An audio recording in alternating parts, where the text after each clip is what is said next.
इस दुनिया में आया है। होलन ने जब उसकी मुट्ठी खोली तो ये देखकर वो हैरान थी। मध्य एशिया के मंगोलिया नामक देश का वातावरण इंसानी जिंदगी के लिए बेहद कठिन माना जाता है। ये बात 1162 में इसी मंगोलिया देश के उत्तरी भाग में बहने वाली ओनोन नदी के किनारे की है। इस नदी के किनारे होलन नाम की एक युवती अपने बच्चे को जन्म देने के लिए जूझ रही थी। दरअसल होलन मंगोलिया के इस उत्तरी भाग के हवा पानी से अब भी बिल्कुल अनजान थी। होलन का जन्म जिस इलाके में हुआ था वो अपने हरे भरे घास के मैदानों के लिए जाना जाता था और वहां गाय, घोड़े, बकरी और भेड़ें बड़ी मात्रा में पाई जाती थी। होलन खूब गोश्त खाकर और दूध पीकर बड़ी हुई थी, लेकिन मंगोलिया के उस उत्तरी हिस्से में उसको खाने पीने के लिए ये सब नहीं मिल रहा था। उसे अपनी जिंदगी का गुजारा शिकारियों वाला खाना खाकर करना पड़ता था। कभी उसे चूहे या चिड़िया खानी पड़ती थी तो कभी कभार उसे मछली या हिरण भी खाने को मिल जाते थे। एक दिन होलन ओनोन नदी के किनारे एक छोटी सी पहाड़ी पर अनजान लोगों से घिरी हुई थी। वो अपने पहले बच्चे के गर्भ के दर्द से जूझ रही थी। होलन के आसपास मौजूद लोग उसके लिए अनजान इसलिए थे क्योंकि बोरोजिन नाम के एक कबीले ने उसका अपहरण कर लिया था। यही बोरोजिन कबीला आगे चलकर मंगोल कबीले के नाम से मशहूर होने वाला था। होलन के माता पिता ने उसकी शादी मर्किड नाम के कबीले के एक लड़के से की थी, लेकिन जब वो लड़का होलन को लेकर अपने कबीले की ओर रवाना हुआ तो उनका अपहरण बोरोजिन कबीले के येसुगी ने कर लिया।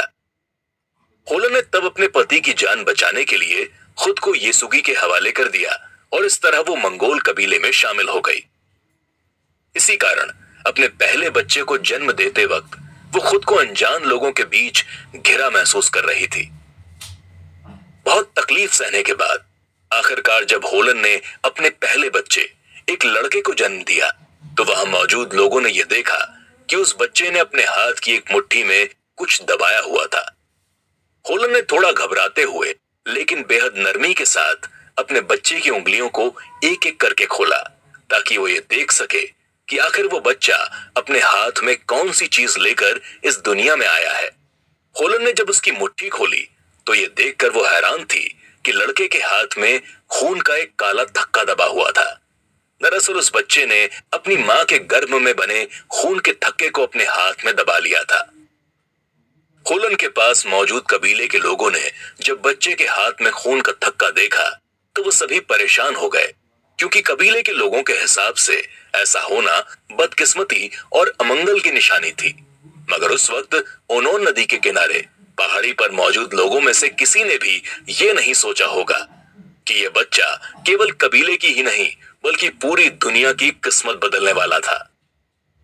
होलोन का अपहरण करने के कुछ ही दिन बाद येसुगी तातार कबीले के खिलाफ एक मोर्चे पर जंग लड़ने के लिए चला गया था। उस जंग के दौरान येसुगी ने तेमुजिन उगे नाम के एक योद्धा की हत्या कर दी थी। येसुगी जब अपने बेटे के पैदा होने के बाद कबीले में वापस लौटा तो उसने अपने नवजात बच्चे का नाम तेमुजिन रखने का फैसला किया। तेमुजिन नाम का यही लड़का आगे चलकर दुनिया भर में चंगेज खान के नाम से मशहूर होने वाला था। चंगेज खान का नाम हम में से ज्यादातर लोगों ने सुना है। मंगोलिया के दूर दराज के मैदानी इलाकों के इस कबीलाई लड़ाके का नाम हमारे मुहावरे और कहानियों में अक्सर सुनाई पड़ता है। लेकिन चंगेज खान का संबंध केवल हिंदुस्तान की कहानियों और किस्सों से नहीं है, बल्कि चंगेज खान की जिंदगी में हिंदुस्तान एक बेहद अहम स्थान रखता था।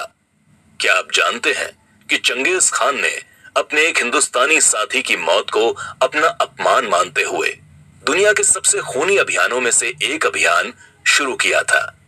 क्या आप जानते हैं कि चंगेज खान खुद हिंदुस्तान की सीमा पर मुल्तान शहर तक पहुंच गया था, लेकिन हिंदुस्तान पर कब्जा करने के अपने सपने को भुलाकर उसे वापस लौटना पड़ा। अगर आप इन सब बातों से अनजान हैं, तो आज की यह ऑडियो बुक आपके लिए ही है। आज आपको केवल हिंदुस्तान और चंगेज खान के बीच के रिश्ते के बारे में जानने को ही नहीं मिलेगा, बल्कि आपको चंगेज खान की जिंदगी के कुछ अनछुए पहलुओं के बारे में भी जानने का मौका मिलेगा, जिनके बारे में बहुत कम ही लोग जानते हैं। मध्य एशिया के मैदानी कबीले में पैदा हुआ एक बच्चा कैसे दुनिया के सबसे बड़े साम्राज्यों में से एक की स्थापना करता है। ये वाकई एक बेहद दिलचस्प कहानी है। सिकंदर महान को भले ही दुनिया का सबसे बड़ा विजेता माना जाता है, लेकिन चंगेज खान ने दुनिया के जितने बड़े हिस्से पर राज किया था, उसके सामने सिकंदर की दुनिया बहुत छोटी नजर आती है। चंगेज खान का नाम आज भले ही ज्यादातर लोग आतंक और खून खराबे से जोड़कर देखते हैं, लेकिन चंगेज खान के खून खराबे और आतंक के पीछे की वजह जानना भी बेहद जरूरी है। चंगेज खान की जिंदगी बेहद कठिन हालातों में गुजरी थी, जो दिलचस्प किस्से और कहानियों से भरपूर है। कुकू एफएम आपके लिए लाया है दुनिया के सबसे महान योद्धाओं में से एक चंगेज खान की जीवनी। तो फिर देर किस बात की है, चलिए कुकू एफएम के साथ सुनते हैं चंगेज खान की जीवनी। भले ही मंगोलों का कबीलाई इलाका दुनिया से कटा हुआ था, लेकिन इसके बावजूद उन्हें दुनिया में हो रही घटनाओं की पूरी जानकारी रहती थी। चंगेज खान के पैदा होने से कई साल पहले मुसलमान, ईसाई, हिंदू और बौद्ध धर्म के लोगों ने मंगोल कबीलाई इलाकों में खुद को स्थापित करने की कोशिश की थी, मगर वहां के वातावरण और कठिन जीवन को वो सह नहीं पाए। उत्तरी मंगोलिया के कबीले चीन और मध्य एशिया के साथ व्यापारिक, धार्मिक और सैन्य रूप से जुड़े हुए थे। वहीं उत्तरी मंगोलिया के ये कबीले सिल्क रूट से पूरे तरीके से कटे हुए थे, क्योंकि सिल्क रूट गोबी रेगिस्तान के दक्षिण से गुजरता था, मगर इसके बावजूद सिल्क रूट से गुजरने वाले बेशकीमती सामानों की जानकारी इन कबीलों तक पहुंच जाती थी। इस कबीले के लोगों को यह मालूम था कि दक्षिण में सिल्क रूट की ओर खजाना मौजूद था, लेकिन इन बंजारे कबीलाई लोगों के लिए दक्षिण तक पहुंचने की बात असंभव सी मालूम होती थी। ऐसा इसलिए था क्योंकि उत्तरी मंगोलिया के ये कबीले आपस में लड़ने में ही अपना ज्यादातर वक्त गुजार देते थे। इसके अलावा ये कबीले बेहद छोटे छोटे हिस्सों में बटे हुए थे, जिस वजह से इनकी शक्ति केंद्रित नहीं थी। इन सब के अलावा कबीले के लोगों के पास जो समय बचता था, उसमें वो अपने खाने पीने के लिए शिकार ढूंढने में लगे रहते थे। तेमुजिन के बचपन के बारे में ज्यादा जानकारियां मौजूद नहीं है, लेकिन ऐसा माना जाता है कि तेमुजिन के पिता की नजरों में उसका महत्व बहुत ज्यादा नहीं था। ऐसा कहा जाता है कि एक दिन जब बोरिजिन कबीला अपने रहने की जगह बदल रहा था, तब तेमुजिन के पिता येसुगी उसे पीछे भूलकर चले गए थे। उस दौरान तेमुजिन की देखभाल दूसरे कबीले के सरदार द्वारा की गई थी। इसके कुछ समय बाद उस दूसरे कबीले के सरदार ने तेमुजिन को उस कबीले तक सुरक्षित और सकुशल पहुंचा दिया था। वहीं केवल 9 साल की उम्र में ही येसुगी तेमुजिन को लेकर उसके लिए लड़की ढूंढने चले गए थे। तेमुजिन की मां यह चाहती थी कि उसके बेटे की पत्नी भी उन्हीं के कबीले की कोई लड़की हो।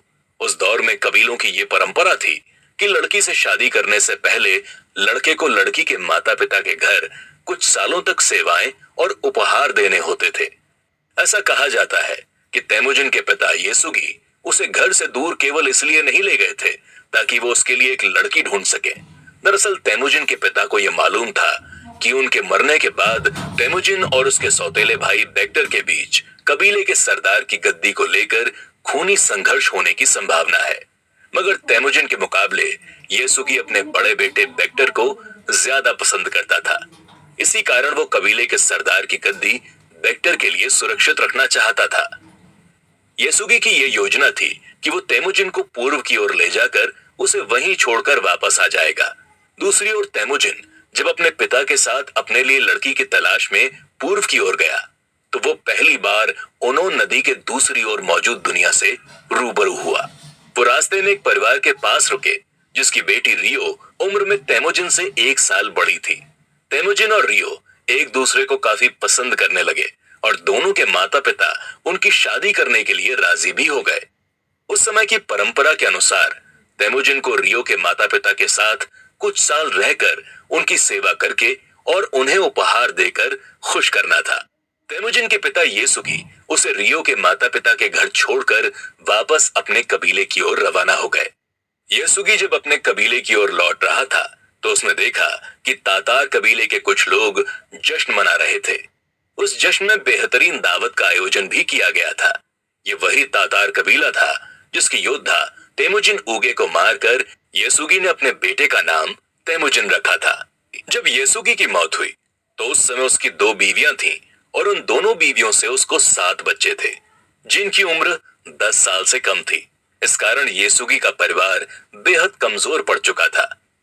तेमुजिन के पिता का कबीला बोरेजिन उस वक्त ताइचुट कबीले के संरक्षण में चल रहा था, लेकिन जब तेमुजिन के पिता येसुगी की मौत हो गई तब ताइचुट कबीले ने येसुगी के परिवार की जिम्मेदारी उठाने से इनकार कर दिया। दरअसल उस दौर में मंगोलियाई कबीलों में यह परंपरा थी कि अगर कबीले के सरदार की मौत के बाद उसके परिवार में कोई योग्य पुरुष न हो तो उस परिवार को कबीले से अलग कर दिया जाता था। ताइचुट कबीला येसुगी के परिवार के 9 सदस्यों का अतिरिक्त बोझ नहीं उठाना चाहता था। येसुगी के परिवार में तेमुजिन और बेक्टर समेत सभी सदस्य बेहद कम उम्र के थे और अपना खाना पीना जुटाने की स्थिति में नहीं थे। इसीलिए अगर ताइचुट कबीला उन्हें अपने साथ रखता तो उन्हें उनके लिए भी खाने पीने का इंतजाम करना पड़ता। बाकी का कबीला जब येसुगी के परिवार को छोड़कर दूसरी जगह रहने जा रहा था तब पूरे कबीले में केवल एक बूढ़े आदमी को छोड़कर किसी ने भी अपने पुराने सरदार येसुगी के परिवार की मदद करने की कोशिश नहीं की। ये देखकर तेमुजिन, जिसकी उम्र उस समय लगभग 10 वर्ष रही होगी, उसके मन पर बहुत गहरा प्रभाव पड़ा। जब भी किसी परिवार को कबीले से अलग कर दिया जाता था तो अक्सर ऐसा देखा जाता था कि वो परिवार उत्तरी मंगोलिया के खतरनाक हालातों में जीवित नहीं रह पाता था। मगर तेमुजिन की मां होलन ने इन मुश्किल हालातों में जबरदस्त बहादुरी दिखाई और अपने परिवार को न केवल जिंदा रखा बल्कि उन्हें मजबूत भी बनाया। अपने 5 छोटे छोटे भूखे बच्चों को खाना खिलाने के लिए होलन रोज नदी के किनारे शिकार ढूंढती और अपने बच्चों का पेट भरती थी। धीरे धीरे अपने परिवार के लिए खाना ढूंढने में तेमुजिन भी अपनी मां की मदद करने लगा। तेमुजिन ने लकड़ी के तीरों की नोक पर नुकीली हड्डियों को लगाकर मैदानों में चूहों का शिकार करना शुरू कर दिया। जैसे जैसे होलन के बच्चे बड़े होने लगे उन्होंने बड़े बड़े शिकार करना शुरू कर दिया। अब होलन के परिवार की खाना जुटाने की समस्या काफी हद तक सुलझ चुकी थी। लोग आज भी अक्सर इस बात को जानकर हैरान हो जाते हैं कि कैसे कबीले से निकाला गया बंजारा लड़का मंगोल दुनिया का महान खान बनकर उभरा। मगर शायद तेमुजिन का कठिन बचपन और उसके बचपन के हालातों ने ही उसे इतना मजबूत बनाया जिसकी बदौलत वो आगे चलकर दुनिया के सबसे बड़े साम्राज्य की स्थापना कर पाया। एक बार जब तेमुजिन अपने भाइयों के साथ मछली पकड़ने गया तो उसके हाथ एक मछली लग गई। मगर तेमुजिन ने जो मछली पकड़ी थी उसे उसके बड़े भाई बेक्टर ने उससे छीन लिया। जब तेमुजिन ने अपने बड़े भाई बेक्टर की शिकायत अपनी मां से की तो उसकी मां ने भी बेक्टर की तरफदारी की। दरअसल उस दौर के मंगोलिया के कबीलों में यह परंपरा थी कि एक परिवार में जिस पुरुष की उम्र सबसे ज्यादा होती थी घर में उसी की बात मानी जाती थी और वही परिवार का मुखिया होता था।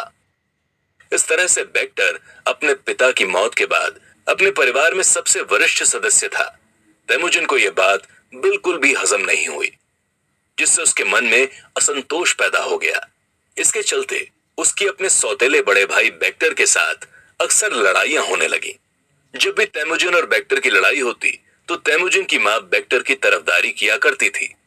बेक्टर और तेमुजिन जैसे जैसे बड़े होने लगे उनके बीच की तकरार भी बढ़ने लगी।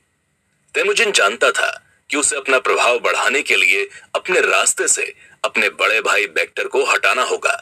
वो यह तय कर चुका था कि वो अपने सौतेले बड़े भाई बेक्टर की हत्या करेगा।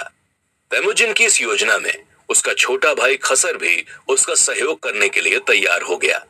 तेमुजिन और खसर दोनों ही होलन के बेटे थे और आपस में सगे भाई थे। तेमुजिन और खसर अपने बड़े भाई बेक्टर को मारने की योजना बनाकर उसकी हत्या करने निकल पड़े। उन्होंने देखा कि बेक्टर एक टीले पर बैठकर मैदानों की ओर देख रहा है। दोनों भाई बेहद होशियारी के साथ घास में छिपकर पीछे से उस पर आक्रमण करने पहुंचे। तेमुजिन ने बेक्टर की पीठ पर तीर मारा और खसर ने उसके सीने पर। अपने बड़े भाई को मारने की यह घटना तेमुजिन के जीवन की सबसे प्रभावशाली घटनाओं में से एक थी। ये एक ऐसी घटना साबित हुई जिसने तेमुजिन के जीवन को बिल्कुल बदल कर रख दिया। तेमुजिन की मां को जब इस घटना का पता चला तो उसके गुस्से की कोई सीमा नहीं रही। तेमुजिन की मां को पहले से ही इस बात का डर था कि अपने हाथ में खून का काला थक्का लेकर पैदा होने वाला उनका बेटा अमंगल और अशुभ काम कर सकता है। अभी तक होलन के परिवार को केवल कबीले से निकाला गया था, लेकिन उन्हें अपराधियों की नजर से कभी देखा नहीं जाता था। मगर तेमुजिन द्वारा बेक्टर की हत्या के बाद यह तस्वीर पूरे तरीके से बदल गई।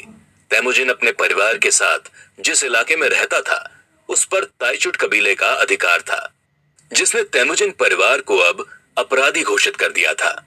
अपने सौतेले बड़े भाई की हत्या करने के बाद जब तेमुजिन को यह पता चला कि ताइचुट कबीला उसे ढूंढ रहा था, तो वो पहाड़ों में जाकर छिप गया। मगर तेमुजिन की यह कोशिश असफल साबित हुई और वो ताइचुट कबीले के हाथ लग गया। ताइचुट कबीला जहां रहता था, वहां कई सारे कैदियों के परिवारों को भी रखा जाता था, जिनसे मजदूरी का काम करवाया जाता था। ताइचुट कबीले के कुछ नेताओं का यह मानना था कि तेमुजिन को मौत की सजा देनी चाहिए, लेकिन इस बात पर कबीले के सभी नेताओं में सहमति नहीं बन पा रही थी। इसीलिए जब तक कोई अंतिम फैसला नहीं तय हो जाता, तब तक तेमुजिन को कुछ दिनों के लिए एक कैदी परिवार के साथ रखने का आदेश दिया गया। तेमुजिन जिस कैदी परिवार के साथ रहता था, उन्होंने उसकी बहुत सहायता की। एक रात तेमुजिन ने बेहद चालाकी के साथ ताइचुट कबीले के चंगुल से भागने की योजना बनाई, मगर उसके गले में एक लोहे का पट्टा डला हुआ था, जिसकी वजह से उसका भागना नामुमकिन था।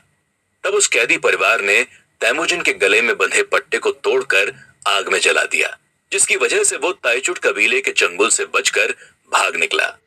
ताइचुट के कबीले से बचकर निकलना तेमुजिन की जिंदगी की एक और महत्वपूर्ण घटना थी। एक ऐसा कैदी परिवार जिनसे उसका कोई रिश्ता नहीं था, उन्होंने उसकी जान बचाने में मदद की। वहीं दूसरी ओर ताइचुट का कबीला था, जिसके साथ उसके खानदानी रिश्ते होने के बावजूद वो उसे मारने की कोशिश कर रहे थे। अपनी जिंदगी की इस घटना से तेमुजिन के अंदर यह विश्वास पैदा हो गया कि अपने रिश्तों और परिवार के बाहर भी लोगों पर भरोसा किया जा सकता है। इसके साथ ही उसके मन में उच्च वर्ग के लोगों के खिलाफ अविश्वास की भावना भी जाग गई। आमतौर पर मंगोल कबीलों में अपने खानदान और रिश्तों के बाहर के लोगों को दुश्मन माना जाता था, इसीलिए उनके साथ संबंध नहीं रखे जाते थे। लेकिन तेमुजिन ने अपनी जिंदगी में एक बहुत बड़ा सबक सीखा। उसने अपने रिश्तों के बाहर भी लोगों पर भरोसा करना और उनसे संबंध स्थापित करने की सीख हासिल की। तेमुजिन ने ताकतवर लोगों के साथ अपने संबंध स्थापित करने की शुरुआत जमुखा नाम के एक लड़के के साथ की, जो उम्र में उससे थोड़ा बड़ा था। जमुखा का परिवार अक्सर ओनोन नदी के किनारे रहने आया करता था, जहां तेमुजिन भी अपने परिवार के साथ रहता था। जमुखा जादरान कबीले का सदस्य था और जादरान कबीले के लोग तेमुजिन के पिता के दूर के रिश्तेदार थे। धीरे धीरे जमुखा और तेमुजिन के बीच इतने गहरे संबंध कायम हो गए कि वो हमेशा एक दूसरे का साथ देने की कस्में खाने लगे। हालांकि कुछ वर्षों के बाद जमुखा के परिवार ने ओनोन नदी के किनारे आना बंद कर दिया, जिस वजह से जमुखा और तेमुजिन कई सालों तक एक दूसरे से नहीं मिल पाए। लेकिन बचपन में स्थापित किया गया यह संबंध बेहद मजबूत साबित हुआ। दोनों के बीच का यह संबंध आगे चलकर तेमुजिन के लिए बहुत फायदेमंद साबित होने वाला था, लेकिन इसके साथ ही एक बहुत बड़ी मुसीबत भी लाने वाला था। सन 1178 तक तेमुजिन की उम्र 16 साल हो चुकी थी। वो ताइचुट कबीले से बचकर रह रही अपनी मां के पास वापस आ चुका था, जो दूर के इलाके में अकेले अपने परिवार के साथ रह रही थी। तेमुजिन ने 7 सालों तक अपनी होने वाली पत्नी बोर्टे को नहीं देखा था, लेकिन उसे विश्वास था कि वो बोर्टे को दोबारा खोज निकालेगा। अपनी होने वाली पत्नी को ढूंढने के लिए तेमुजिन अपने छोटे सौतेले भाई बेलगुटेई के साथ पूर्व की ओर निकल पड़ा। आखिरकार तेमुजिन ने बोर्टे के पिता का ठिकाना ढूंढने में सफलता हासिल कर ली। जब तेमुजिन अपनी होने वाली पत्नी बोर्टे के घर पहुंचा, तो उसे जानकर बेहद खुशी हुई कि बोर्टे अब तक उसका इंतजार कर रही थी। बोर्टे की उम्र उस वक्त लगभग 17 या 18 साल थी और उसकी उम्र में लड़कियों की शादी अक्सर हो जाया करती थी। मगर बोर्टे को इस बात का यकीन था कि तेमुजिन उसे लेने एक दिन जरूर आएगा। बोर्टे के पिता को तेमुजिन और ताइचुट कबीले के बीच हुए टकराव के बारे में पता था, लेकिन इसके बावजूद उन्होंने तेमुजिन को बोर्टे के लिए एक अच्छा लड़का पाया और उनकी शादी को मंजूरी दे दी। शादी के बाद तेमुजिन अपने छोटे भाई बेलगुटी और नई पत्नी बोर्टे के साथ वापस अपने घर की ओर रवाना हो गया। उस समय की परंपरा के हिसाब से जब भी मंगोलियाई कबीलों में कोई लड़की शादी के बाद लड़के के घर जाती थी तो वो अपने सास और ससुर के लिए एक एक कपड़े का जोड़ा लेकर आती थी। क्योंकि तैमुजिन के पिता की मौत हो चुकी थी, इसीलिए बोर्टे अपने पति तैमुजिन के लिए मध्य एशिया के मैदानों के सबसे कीमती फर से बना हुआ कोट लेकर आई थी। मध्य एशिया के कबीलों के बीच शादी में बड़े बड़े तोहफे देना मुमकिन नहीं था, लेकिन उस वक्त उच्च गुणवत्ता के कपड़ों की काफी कीमत हुआ करती थी और समाज में अच्छे कपड़ों की अहमियत भी बहुत ज्यादा थी। आमतौर पर बोर्टे द्वारा दिए गए इस कोट को तैमुजिन अपने पिता को देता, लेकिन उसके पिता की मौत हो चुकी थी, इसीलिए तैमुजिन ने इस कोट का इस्तेमाल एक नया संबंध स्थापित करने के लिए किया। उसने बोर्टे द्वारा दिया गया कोट ओंग खान को देने का फैसला किया। ओंग खान तैमुजिन के पिता येसुगी का पुराना दोस्त था, लेकिन अब उनके संबंध टूट चुके थे। तैमुजिन ने ओंग खान को कोट का तोहफा देकर पुराने संबंधों को दोबारा जिंदा करने की कोशिश की। तैमुजिन को उम्मीद थी कि ओंग खान के साथ दोस्ती बढ़ाकर वो अपने परिवार के लिए सुरक्षा हासिल कर सकता था और अपने संबंध बढ़ा सकता था, और तैमुजिन अपने प्रयास में सफल भी रहा। ओंग खान केरिट कबीले का सदस्य था, जो मध्य एशिया के मैदानों के सबसे बेहतरीन इलाकों में रहता था। दूसरे मंगोलियाई कबीलों के मुकाबले केरिट कबीला बिखरा हुआ नहीं, बल्कि एकजुट होकर रहता था। केरिट कबीले के भीतर कई छोटे छोटे कबीले एक साथ और एक ही खान के नेतृत्व में रहा करते थे। इस वजह से मध्य एशिया के मैदानों में केरिट एक बहुत ताकतवर कबीला माना जाता था। ओंग खान इस केरिट कबीले का सरदार था। तैमुजिन जब उसके पास कोट लेकर पहुंचा तो उसने उस तोहफे को बेहद खुशी के साथ स्वीकार कर लिया। ओंग खान की तैमुजिन के पिता के साथ एक समय बहुत गहरी दोस्ती थी। तैमुजिन के पिता के साथ उन्होंने कई युद्ध लड़े थे और कई दफा दोनों ने एक दूसरे की जान बचाई थी। ओंग खान ने तैमुजिन को अपने कबीले में अपने बेटे की तरह शामिल होने का प्रस्ताव दिया। वो तैमुजिन को स्थानीय नेता बनने का मौका देने को भी तैयार था, लेकिन तैमुजिन ने सबको हैरान करते हुए ओंग खान के इस प्रस्ताव को मानने से इनकार कर दिया। तैमुजिन ने कहा कि वो ओंग खान से केवल अपने परिवार की सुरक्षा की उम्मीद करता है और उनके कबीले के साथ अपने संबंध कायम रखना चाहता है। केरिट कबीले के साथ सुरक्षा का समझौता करके तैमुजिन ने अब तक अपनी जिंदगी की लगभग सभी मुसीबतों को खत्म कर दिया था। उसे अब ताइचुट कबीले से किसी प्रकार का खतरा नहीं था, क्योंकि मध्य एशिया के 3 सबसे अधिक ताकतवर कबीलों में से एक कबीला केरिट भी था। इस तरीके से मध्य एशिया के मैदानों पर अब सबसे अधिक ताकतवर कबीलों में से एक का सहयोग तैमुजिन को हासिल हो चुका था। वो वापस अपने परिवार के पास पहुंच गया, जहां वो कुछ समय अपनी पत्नी बोर्टे के साथ बिताना चाहता था। तैमुजिन के लिए ये एक नई शुरुआत थी, क्योंकि उसके जीवन में अब किसी प्रकार की बड़ी चिंता नहीं थी। मगर यदि तैमुजिन ये सोच रहा था कि उसकी जिंदगी की मुसीबतें खत्म हो गई हैं, तो ये शायद उसकी एक बहुत बड़ी गलतफहमी थी। चलिए अपने अगले एपिसोड में जानते हैं कि आखिर ऐसा क्या हुआ जिसकी वजह से तैमुजिन को एक बार फिर अपनी जान बचाने के लिए भागना पड़ा। ऐसा कहा जाता है कि तैमुजिन शायद अपने कबीले का सरदार बने रहकर भी खुश रह सकता था, लेकिन मंगोलियाई कबीलों के लगातार आपस में लड़ते रहने की आदत के कारण यह मुमकिन नहीं हो सका। ओंग खान से अपनी सुरक्षा का सौदा करने के बाद तैमुजिन अपने परिवार के साथ शांति से रहने एक दूर इलाके में चला गया, मगर यहां भी मुसीबतों ने उसका पीछा नहीं छोड़ा। जैसा कि हमने पहले बताया था कि तैमुजिन के पिता ने उसकी मां होलन का अपहरण मर्केट कबीले से करने के बाद उससे शादी कर ली थी। अब यही मर्केट कबीला उस अपहरण का बदला लेने के लिए तैयार था और अपनी नजर तैमुजिन के परिवार पर जमाए बैठा था। मगर उनकी नजर होलन पर नहीं, बल्कि तैमुजिन की नई पत्नी बोर्टे पर थी। तैमुजिन का केरिट कबीले के साथ रहने के बजाय अकेले मध्य एशिया के मैदानों में रहने का फैसला शायद उस पर बहुत भारी पड़ने वाला था। तैमुजिन का परिवार अब बड़ा हो चुका था और उसमें उसकी नई पत्नी बोर्टे के अलावा उसकी मां होलन, छोटा भाई खसर, सौतेला भाई बेलगुटी, बेलगुटी की मां सोचिगेल और एक अनजान बूढ़ी उम्र की औरत शामिल थी। इसके अलावा उनके साथ बोरचू और जेल में नाम के 2 युवक भी रहते थे। एक दिन सुबह खेरलेन नदी के किनारे जब तैमुजिन का परिवार गहरी नींद में सो रहा था, तब मर्केट कबीले का एक झुंड उनकी तरफ तेजी से बढ़ने लगा। मर्केट कबीला 18 साल बाद होलन के अपहरण का बदला लेने आया था। जैसे ही मर्केट कबीला तैमुजिन के परिवार के नजदीक पहुंचा, उनके घोड़ों की टापों की आवाज ने तैमुजिन के परिवार को जगा दिया। तैमुजिन ने जल्दबाजी में अपने साथ अपनी मां, बहन और 6 साथियों को लिया और वहां से भाग निकला। मगर मर्केट कबीले से बचने की जल्दबाजी में वो अपनी पत्नी बोटे, सौतेले भाई की मां सोचिगेल और बूढ़ी औरत को पीछे छोड़कर चला गया। जहां तैमुजिन का परिवार रुका हुआ था, वहां पर खुले मैदान होने के कारण किसी भी प्रकार की सुरक्षा नहीं हो सकती थी। तैमुजिन उत्तर की ओर भागते हुए पहाड़ों में जाकर छिप गया। दूसरी तरफ तैमुजिन के जाने के बाद मर्केट कबीले ने उसकी पत्नी बोटे समेत 3 औरतों को अपने कब्जे में ले लिया और उनका अपहरण करके अपने साथ ले गए। मर्केट कबीले से बचकर तैमुजिन जब उत्तर की पहाड़ों पर पहुंचा, तो उसने सबसे पहले उन पहाड़ों का अपनी जान बचाने के लिए शुक्रिया अदा किया। वहीं से तैमुजिन ने पहाड़ों को अपना देवता मानकर उन्हें पूजना शुरू कर दिया।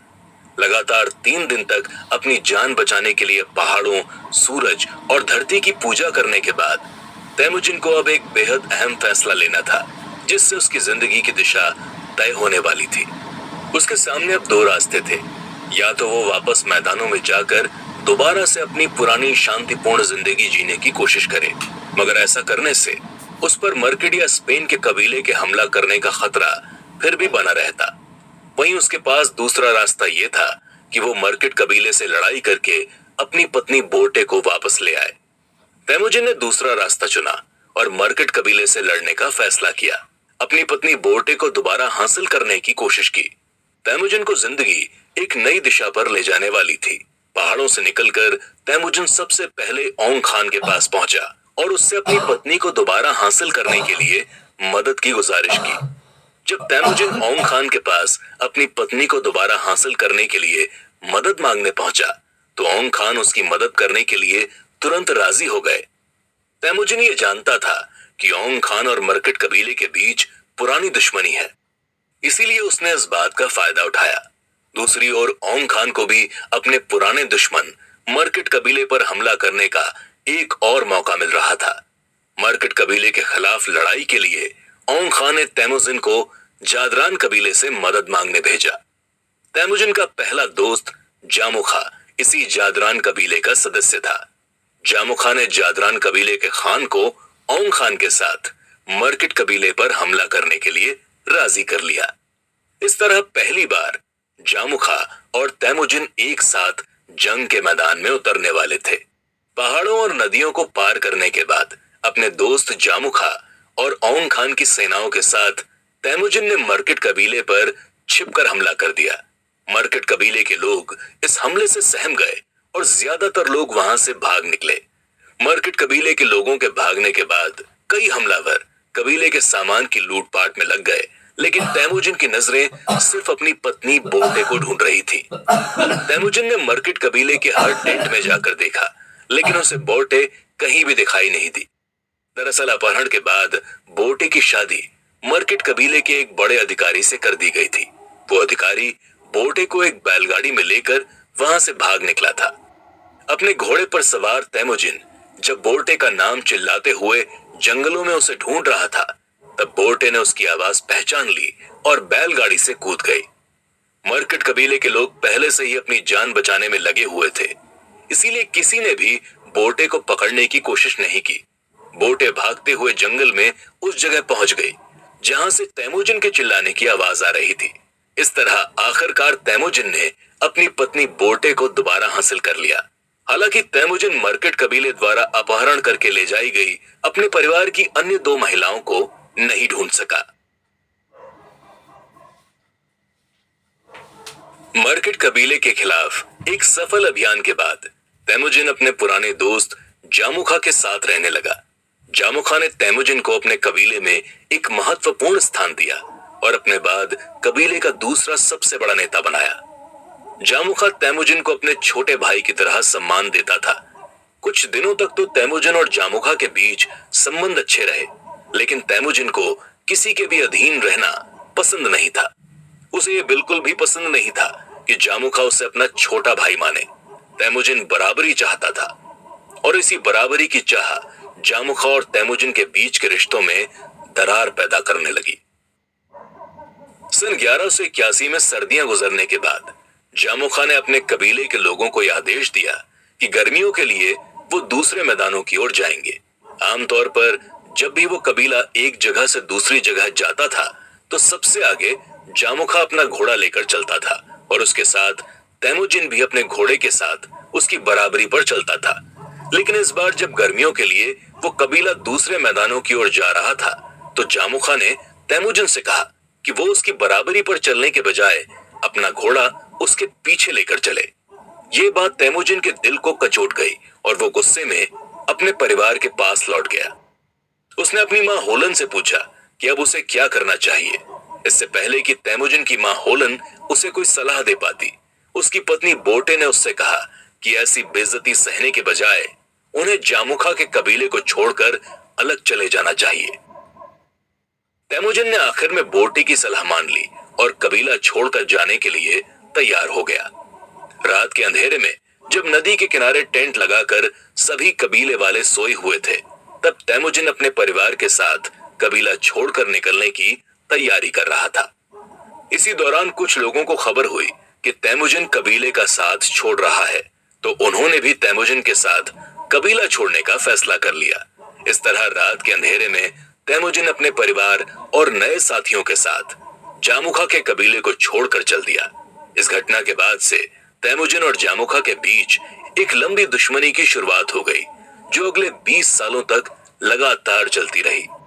आने वाले कुछ सालों में जामुखा और तैमुजिन दोनों के ही कबीलों का आकार बढ़ गया था और दोनों ही कबीलों में नए परिवार और कई छोटे छोटे कबीले शामिल हो चुके थे। जामुखा और तैमुजिन दोनों ही ये कोशिश कर रहे थे कि वो खुद को मंगोलों का नया सरदार यानी खान घोषित कर सकें। इस कोशिश में वो दोनों ज्यादा से ज्यादा मंगोल परिवारों और कबीलों को अपने कबीले में मिलाने का प्रयास कर रहे थे। जामुखा और तैमुजिन दोनों ही ये चाहते थे कि तातर, केरीड और नैमन कबीलों की तरह वो भी मंगोलों को एकजुट करके एक ताकतवर कबीले की स्थापना कर सकें। सन 1189 की गर्मियों में जामुखा से 8 साल की लड़ाई के बाद 27 साल के तैमुजिन ने आखिरकार खुद को मंगोलों का सरदार यानी मंगोलों का खान घोषित कर दिया।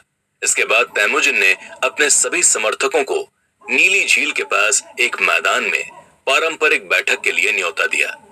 मंगोल परंपराओं के अनुसार इस बैठक में लोगों की उपस्थिति उनके समर्थन का सूचक होती है, यानी इस बैठक में जितने भी लोग भाग लेने वाले थे वो सभी तैमुजिन के समर्थन में थे। यदि कोई मंगोल परिवार या कबीला इस बैठक में हिस्सा नहीं ले रहा था तो इसका मतलब वो तैमुजिन को अपने खान के रूप में स्वीकार नहीं कर रहा था। हालांकि तैमुजिन द्वारा बुलाई गई इस पारंपरिक बैठक में बहुत ज्यादा लोगों ने भाग नहीं लिया, क्योंकि ज्यादातर मंगोल कबीले के लोग अब भी जामुखा को अपना समर्थन दे रहे थे। तैमुजिन का कबीला मध्य एशिया के मैदानों के अन्य कबीलों के मुकाबले अभी बेहद छोटा था। इसके अलावा तैमुजिन का कबीला केरीट के खान ओंग खान के संरक्षण में ही रहता था। तैमुजिन ओंग खान को नाराज नहीं करना चाहता था, इसीलिए जब उसने खुद को मंगोलों का सरदार घोषित किया तो एक दूत को ओंग खान के पास भी भेजा। इस दूत के जरिए ओंग खान को तैमुजिन ने यह संदेश भिजवाया कि वो अब भी उनके प्रति वफादार है और अपने नए पद को संभालने के लिए उनका आशीर्वाद चाहता है। ओंग खान ने भी तैमुजिन को अपना समर्थन देने में कोई बुराई नहीं समझी। दरअसल ओंग खान तैमुजिन के साथ साथ जामुखा को भी अपना समर्थन दे रहे थे। ऐसा करके वो मंगोलों को आपस में लड़ाई रखना चाहते थे, जिससे वो एक शक्तिशाली कबीला न बन जाए। तैमुजिन अब तैमुजिन खान के नाम से जाना जाने लगा। ओंग खान से सहमति हासिल करने के बाद खान के तौर पर तैमुजिन ने अपने कबीले में बड़े बदलाव करना शुरू कर दिए। आमतौर पर दूसरे कबीलों में उनके सरदार का टेंट सारी शक्तियों का केंद्र होता था और सारे कामों के लिए अनुमति यहीं से जारी की जाती थी। लेकिन तैमुजिन ने अपने कबीले में बदलाव करते हुए हर काम के लिए अलग अलग लोगों को नियुक्त कर दिया। तैमुजिन के अंदर यह काबिलियत कूट कूट कर भरी हुई थी कि वो लोगों की क्षमताओं का आकलन करके उनको उस हिसाब से काम सौंप सकता था। धीरे धीरे मंगोलों के बीच तैमुजिन की लोकप्रियता बढ़ने लगी और उसके समर्थकों की संख्या में भी इजाफा होने लगा। मगर दूसरी ओर जामुखा के पास भी समर्थकों की अच्छी खासी संख्या मौजूद थी। सन 1190 में तैमुजिन के एक समर्थक ने जामुखा के किसी समर्थक की हत्या कर दी। जामुखा ने इसी मौके का फायदा उठाते हुए तैमुजिन के कबीले पर हमला बोल दिया। तैमुजिन का कबीला जामुखा के कबीले के आगे टिक नहीं सका और बुरी तरह हार गया। वहीं तैमुजिन और उसके कबीले वालों को अपनी जान बचाने के लिए भागना पड़ा। जामुखा ने तैमुजिन के कबीले से कुछ लोगों को हिरासत में ले लिया। उसने तैमुजिन के कबीले के एक अहम अधिकारी की गर्दन काटकर उसे घोड़े की पूंछ से बांधकर सभी मंगोल कबीलों के बीच घुमाया। मंगोल परंपराओं में इसे घोर अपमान माना जाता था।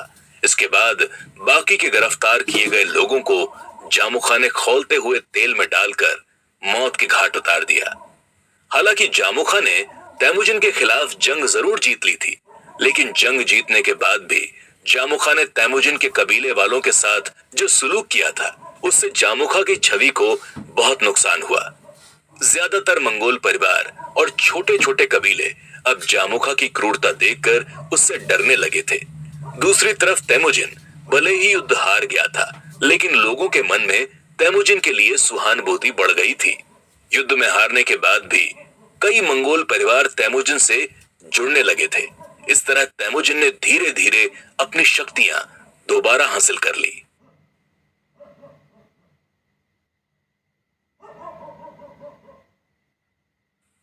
जब तैमुजिन की जामुखा के साथ एक मोर्चे पर लड़ाई चल रही थी, उसी दौरान औंग खान ने तैमुजिन को अपनी शक्ति में बढ़ोतरी करने का एक बेहतरीन मौका दिया। सन 1195 में जब तैमुजिन की उम्र लगभग 33 साल की थी, तो औंग खान ने उसे तातार कबीले पर आक्रमण करने का मौका दिया। औंग खान के साथ मिलकर इस हमले में सफलता हासिल करके तैमुजिन मंगोलों के बीच अपनी सैन्य शक्ति, आर्थिक शक्ति और इज्जत को बढ़ा सकता था। तातारों पर हमला करने के लिए औंग खान और तैमुजिन के साथ जुरचेन साम्राज्य के गोल्डन खान भी शामिल हो रहे थे। जुरचेन साम्राज्य गोबी रेगिस्तान के दक्षिण में मौजूद था और मंगोल कबीलों के मुकाबले ज्यादा सभ्य माना जाता था। पारंपरिक रूप से जुरचेन साम्राज्य तातार कबीले का सहयोगी रहा था, लेकिन वक्त के साथ जुरचेन साम्राज्य को लगने लगा था कि तातार कबीला ज्यादा मजबूत हो रहा है, जो जुरचेन कबीले के लिए खतरा बन सकता है। इसी वजह से जुरचेन साम्राज्य के गोल्डन खान ने औंग खान और तैमुजिन के साथ मिलकर तातार कबीले पर हमला करने की योजना बनाई थी। सन 1191 की सर्दियों में तातार कबीले पर तैमुजिन और उसके साथियों द्वारा किया गया हमला बेहद सफल साबित हुआ। चीन और जुरचेन साम्राज्य के बेहद नजदीक होने की वजह से तातार कबीले के पास अन्य मैदानी कबीलों के मुकाबले ज्यादा बेहतरीन व्यापार का सामान मौजूद था। व्यापारिक रूप से तातार कबीला इतना मजबूत था कि मंगोल कबीले के हमलावर उनके कबीले के लोगों के आभूषण और कपड़े देखकर हैरान रह गए। तैमुजिन और उसके मंगोल साथियों को तातार कबीले पर मिली जीत के बाद भारी मात्रा में लूट का सामान हासिल हुआ, जिससे वो आर्थिक रूप से बेहद मजबूत हो गए। इसके बाद मंगोलों के बीच तैमुजिन की इज्जत भी बढ़ गई, जिसके बाद वो सैन्य रूप से भी मजबूत हो गया। मगर तातार कबीले पर हमले के दौरान तैमुजिन को यह एहसास हुआ कि जुरचेन साम्राज्य किस तरीके से अपने फायदे के लिए मंगोलिया के मैदानी कबीलों को आपस में लड़ाता रहता है। उसे ये बात समझ में आ गई कि आज जुरचेन साम्राज्य ने केरिट के साथ मिलकर तातार कबीले को पराजित कर दिया है, लेकिन हो सकता है कि कल वो तातार कबीले के साथ मिलकर केरिट पर हमला बोल दे। तैमुजिन को पता था कि अगर इसी तरीके से लड़ाइयां जारी रही तो मंगोलिया के मैदानों में कभी भी शांति नहीं रह पाएगी और किसी भी कबीले की जीत एक अंतिम जीत नहीं हो पाएगी। ऐसा कहा जाता है कि यहीं से तैमुजिन के दिमाग में पहली बार मंगोलिया के मैदानों के बड़े कबीलों को एकजुट करके एक ताकतवर साम्राज्य बनाने का विचार आया। फिलहाल तातार कबीले की लूटपाट से तैमुजिन की शक्ति में कई गुना इजाफा हो चुका था। अपनी उन्हीं शक्तियों का इस्तेमाल करके उसने अपने कबीले में दूसरे मंगोल परिवारों और छोटे छोटे लोगों को मिलाना शुरू कर दिया। अभी तैमुजिन का कबीला इतना शक्तिशाली नहीं हुआ था कि वो नैमन या केरिट जैसे शक्तिशाली कबीलों के इलाके में अपनी शक्ति बढ़ा सके। इसीलिए इस दौरान तैमुजिन इन कबीलों के इलाकों से दूर अपनी शक्तियों में इजाफा करता रहा। तातार कबीले पर जीत के बाद तैमुजिन ने सबसे पहले जुर्चिन नाम के एक मंगोल कबीले को अपने अधिकार में लेने की कोशिश की। जुर्चिन कबीले ने पहले तो तातार कबीले पर लूट के दौरान तैमुजिन का साथ देने का वादा किया था, लेकिन आखिरी वक्त पर वो वादे से पलट गए थे। जब तैमुजिन तातार कबीले पर हमले के लिए गया हुआ था, तो जुर्चिन कबीले ने तैमुजिन के कबीले से जुड़े कुछ लोगों को मारकर लूटपाट भी की थी। तैमुजिन ने अब जुर्चिन कबीले से बदला लेने की ठान ली थी। जुर्चिन कबीला तैमुजिन के हमले के सामने बिल्कुल नहीं टिक पाया और जल्द ही हार मान ली। मगर जुर्चिन कबीले पर जीत हासिल करने के बाद तैमुजिन ने उस कबीले वालों के साथ जो व्यवहार किया, उससे सभी हैरान रह गए। तैमुजिन ने जुर्चिन कबीले के सरदार और हमले के लिए जिम्मेदार अधिकारियों को छोड़कर बाकी सभी कबीले वालों को माफ कर दिया और उन्हें अपने कबीले में शामिल कर लिया। जीतने वाला कबीला आमतौर पर हारने वाले कबीले के लोगों को नौकरों के तौर पर अपने कबीले में शामिल करता था, लेकिन तैमुजिन ने इस परंपरा को तोड़ते हुए जुर्चिन कबीले के लोगों को अपने कबीले में बाकी सभी सदस्यों के बराबर हैसियत से शामिल किया। इसके अलावा तैमुजिन ने जुर्चिन कबीले के एक बच्चे को गोद लिया और उसे पालने के लिए अपनी मां को दे दिया। तैमुजिन ने अपनी मां से कहा कि इस बच्चे का पालन पोषण वो अपने बेटे की तरह करें। तैमुजिन ने यह परंपरा अपने पूरे जीवन में जारी रखी और वो जहां भी जीत हासिल करता, वहां के लोगों को अपने कबीले में बराबरी के साथ शामिल करता। इसके बाद वो वहां के कुछ बच्चों को गोद लेकर अपने छोटे भाइयों की तरह पालता था। इस तरह हारे हुए कबीले के लोग तैमुजिन के साथ जुड़ने में अपनी बेइज्जती नहीं समझते थे और उसके प्रति वफादार भी रहते थे। तैमुजिन की नजर में दूसरे कबीलों को अपने साथ मिला लेना मंगोलिया के मैदानी कबीलों की हमेशा चलती रहने वाली आपसी लड़ाई को खत्म करने का इकलौता रास्ता था। तैमुजिन की शक्ति अब जामुखा के मुकाबले कई गुना ज्यादा हो चुकी थी, लेकिन जामुखा अभी तैमुजिन को मंगोलों का सरदार मानने को तैयार नहीं था। जामुखा का मानना था कि तैमुजिन एक कबीले से भगाया हुआ बंजारा है, इसीलिए वो सरदार नहीं बन सकता। वहीं जामुखा के साथ मिलकर तैमुजिन के पुराने दुश्मन एक बार फिर से वापस आ रहे हैं। चलिए चलते हैं अगले एपिसोड की ओर, जिसमें हम जानेंगे कि तैमुजिन अपने दो पुराने दुश्मनों पर किस तरीके से जीत हासिल करता है। जामुखा की ही तरह ऐसे कई मंगोल कबीले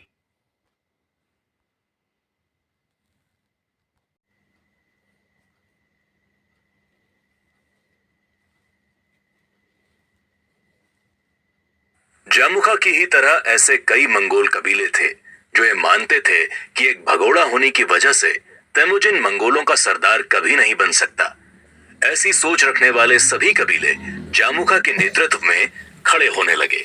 सन 1201 में जामुखा ने एक पारंपरिक बैठक बुलाई और खुद को मंगोलों का सरदार घोषित कर दिया। इस बैठक के बाद जामुखा ने केवल तैमुजिन को ही नहीं, बल्कि ओंग खान को भी खुले युद्ध की चुनौती दे डाली। जामुखा जानता था कि जब तक ओंग खान की हार नहीं होगी, तब तक तैमुजिन नहीं हारेगा। अगर वो ओंग खान और तैमुजिन दोनों को एक साथ हरा देगा, तो वो मध्य एशियाई मैदानी कबीलों का इकलौता सरदार बन जाएगा। जामुखा को तैमुजिन और ओंग खान के खिलाफ इस लड़ाई के लिए ताइचुड जैसे कबीलों का साथ भी हासिल हो चुका था। ताइचुड वही कबीला था जिसने तैमुजिन को उसके सौतेले बड़े भाई बेक्टर की हत्या के बाद हिरासत में ले लिया था और हिरासत से भागने पर उसको जान से मारने के लिए कई दिनों तक ढूंढ रहा था। ताइचुड कबीले के अलावा भी जामुखा के साथ ऐसे कई छोटे छोटे कबीले जुड़ चुके थे। दूसरी ओर ओंग खान को जामुखा के द्वारा युद्ध के लिए दी गई चेतावनी अपने लिए एक बहुत बड़ा अपमान लगी। ओंग खान ने तय किया कि वो तैमुजिन के साथ खुद जाकर जामुखा के खिलाफ मोर्चा संभालेंगे। जब लड़ाई के लिए तैमुजिन और ओंग खान की सेनाएं जामुखा की सेनाओं के सामने पहुंची, तो मुकाबला बिल्कुल भी बराबरी का नहीं था। ओंग खान और तैमुजिन की सेनाओं की संख्या जामुखा की सेना के मुकाबले बहुत ज्यादा थी। ओंग खान और तैमुजिन की सेनाओं को देखकर जामुखा और उसके कई साथी घबरा गए और युद्ध के मैदान से भाग गए। अपने साथियों के भागने की वजह से जामुखा को भी युद्ध के मैदान से अपने कदम पीछे खींचने पड़ गए। ओंग खान ने जामुखा को पकड़ने का फैसला किया और तैमुजिन से कहा कि वो ताइचुड कबीले का मुकाबला करे। ताइचुड कबीले को हराना तैमुजिन के लिए काफी मुश्किल साबित हुआ, मगर जल्द ही तैमुजिन की सेना ने ताइचुट कबीले की सेनाओं के इरादों को पस्त कर दिया, जिसके बाद ताइचुट कबीले के कई योद्धा मैदान छोड़कर भाग गए।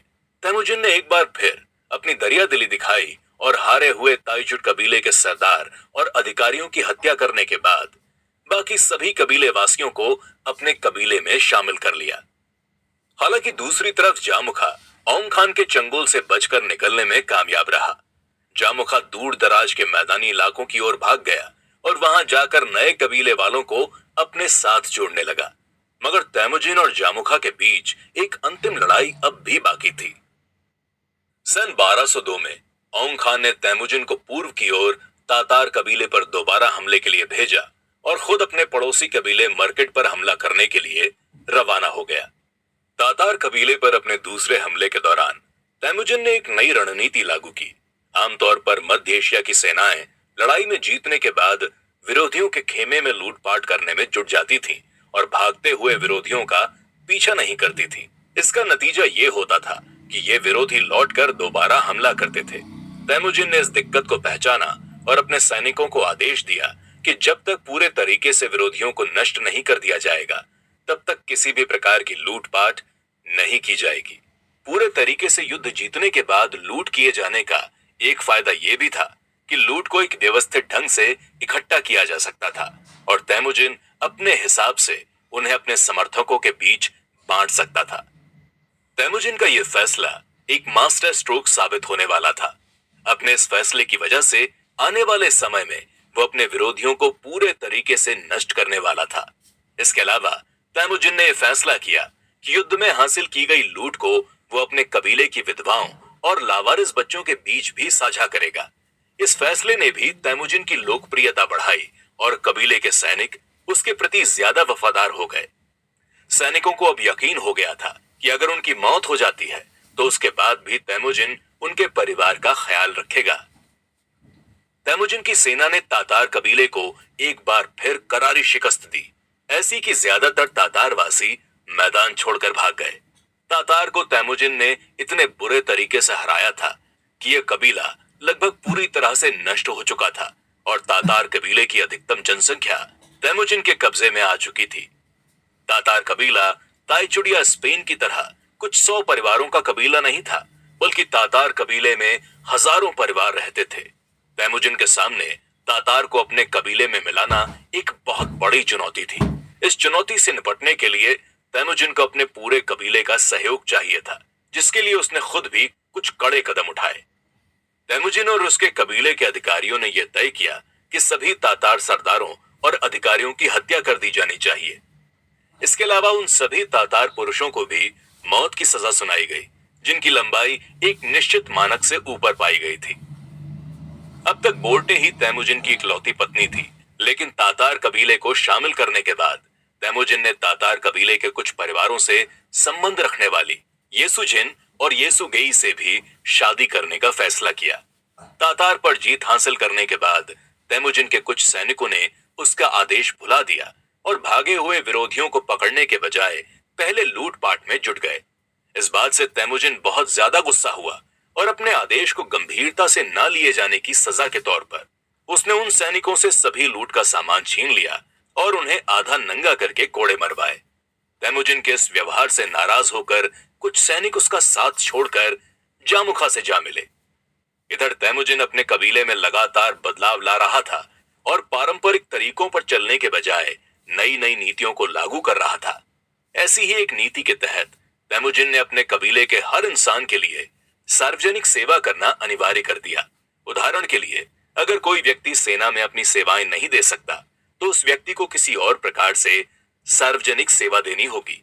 तातार, स्पेन और जेरकिन कबीले को हराने के बाद तेमुजिन अत्यधिक शक्तिशाली हो चुका था और मध्य एशियाई मैदानों की महत्वपूर्ण शक्तियों में उसकी गिनती होने लगी थी। औंग खान ने यह नहीं सोचा था कि तातार पर जीत के बाद तेमुजिन की शक्तियां इतनी ज्यादा बढ़ जाएंगी। अब तेमुजिन की अगली चुनौती के रूप में उसके पिता समान औंग खान खड़े होने वाले थे। औंग खान के साथ उनका पुराना दुश्मन जामुखा फिर से उनका सामना करने के लिए तैयार था। तो चलिए अब अपने अगले एपिसोड की ओर चलते हैं, जहां हम जानेंगे कि तेमुजिन औंग खान और जामुखा की चुनौती से कैसे निपटता है। तैमुजिन द्वारा तातार कबीले पर कब्जा किए जाने के बाद अब मध्य एशिया के मैदानों में केवल दो शक्तिशाली कबीले रह गए थे।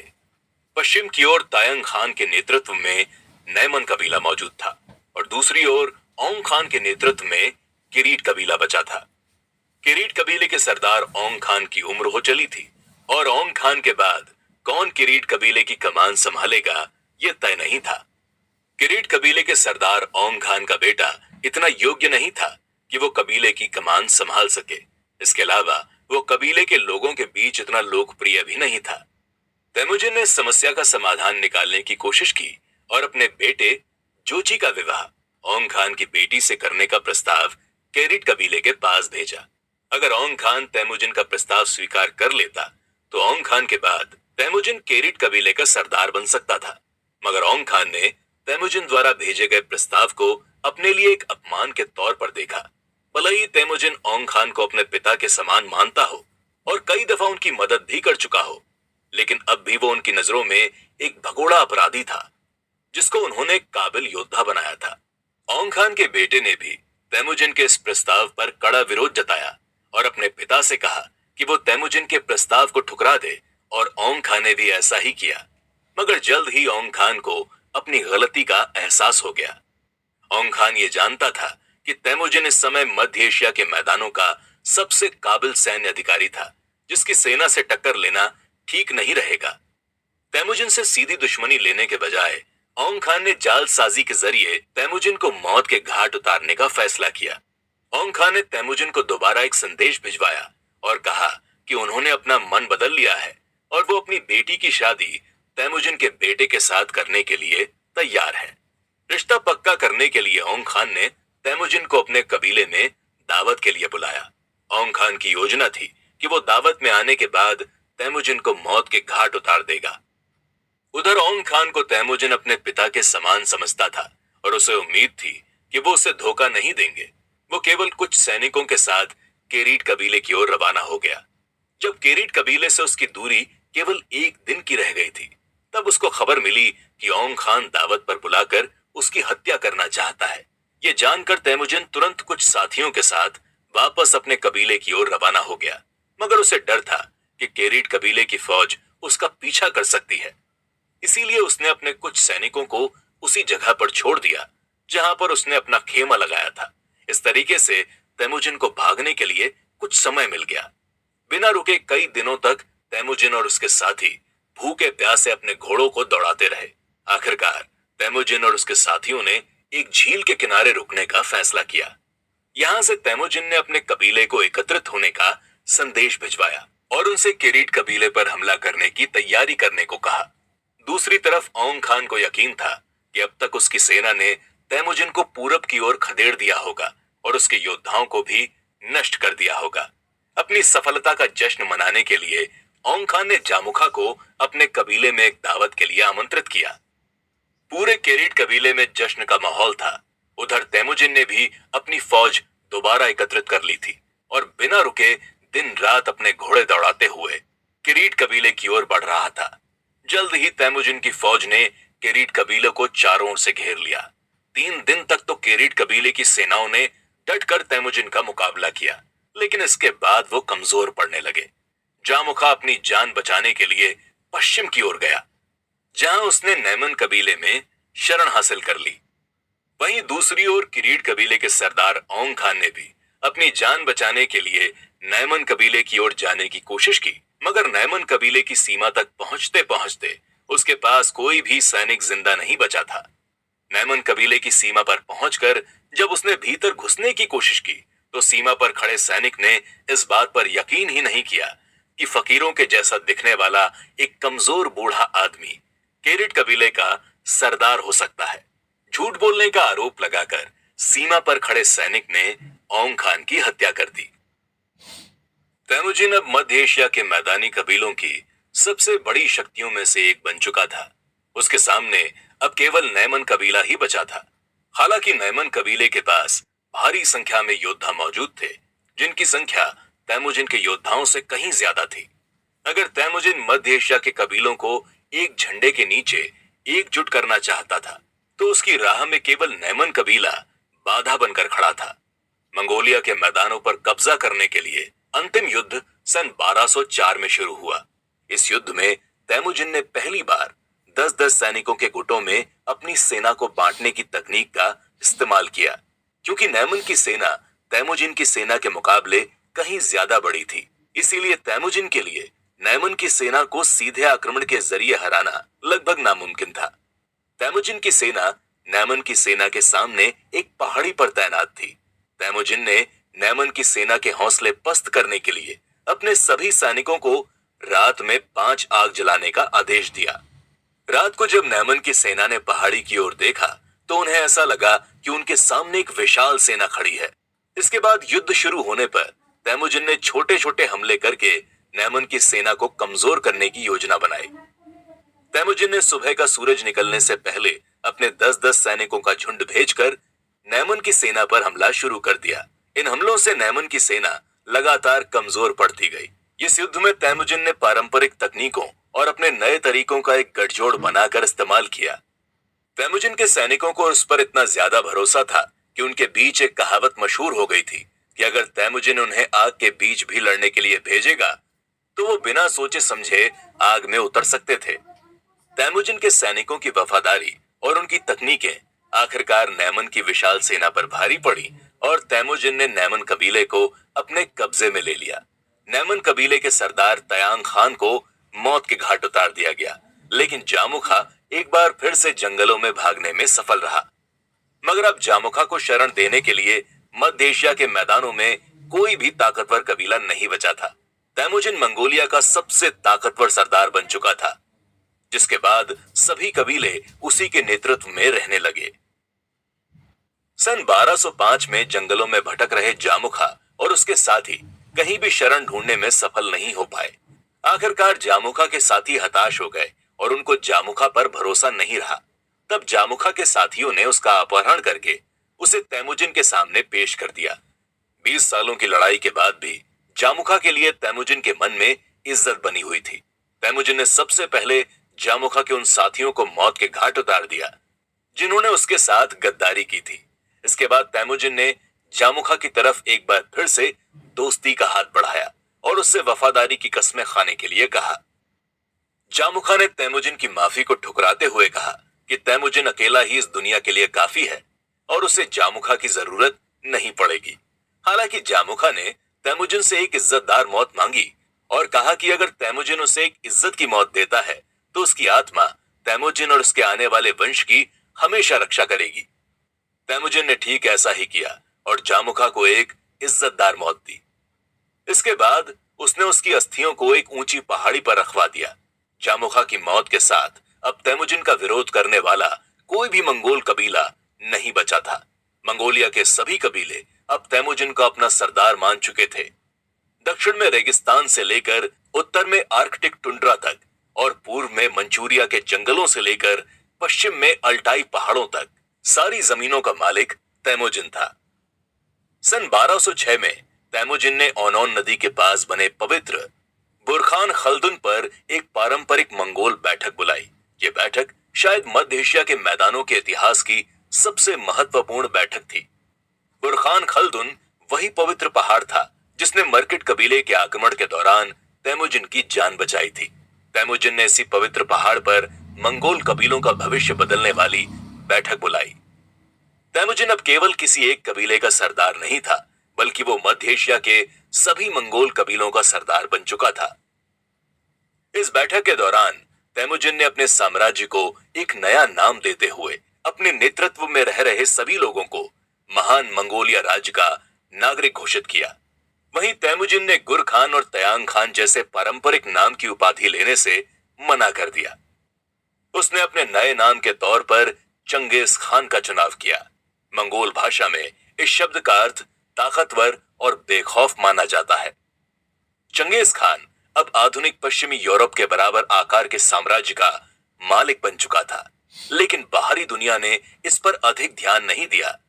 घोड़े, भेड़ों और जानवरों पर लड़ाई करने वाले कबीलाई लोगों पर उस वक्त तक बाहरी दुनिया ध्यान नहीं देती थी, लेकिन अब इस कबीलाई दुनिया का नया सरदार पूरी दुनिया को बदलने वाला था। मंगोलिया को एकजुट करने के बाद अब चंगेज खान की नजरें बाहरी दुनिया पर टिक गई थी। तो चलिए हमारे अगले एपिसोड की ओर, जिसमें हम ये जानेंगे कि चंगेज खान ने कैसे बाहरी दुनिया पर कब्जा जमाने की शुरुआत की और महान मंगोल साम्राज्य की नींव रखी।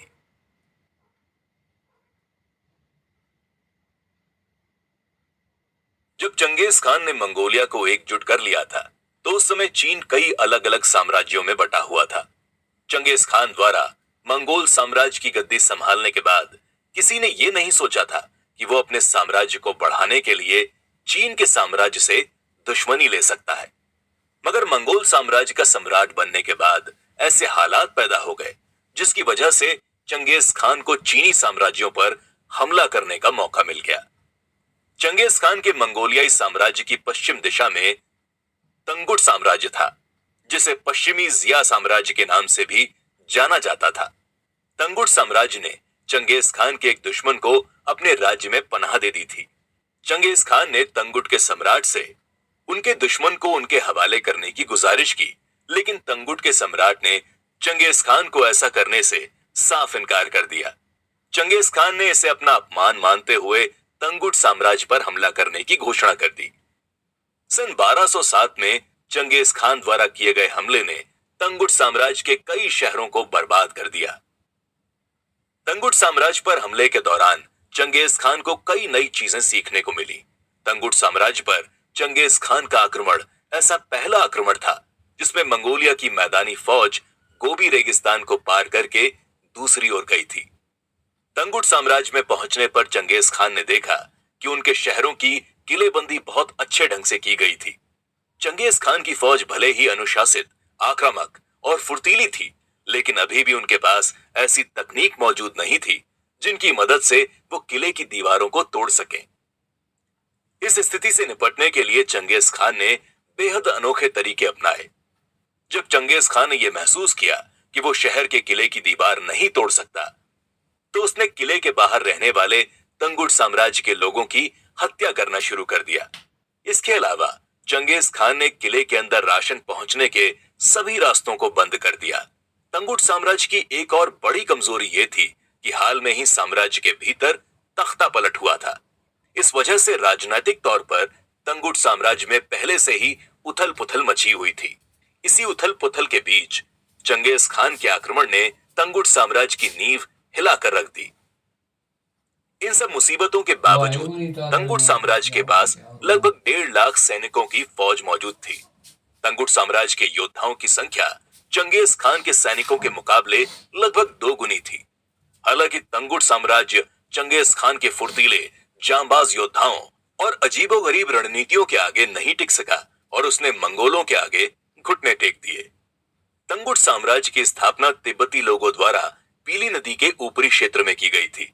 तंगुट साम्राज्य ऐसे स्थान पर था जहां से वो पूर्व के चीनी साम्राज्यों और पश्चिम के मुस्लिम साम्राज्यों के बीच होने वाले व्यापार पर अपना प्रभाव रखता था।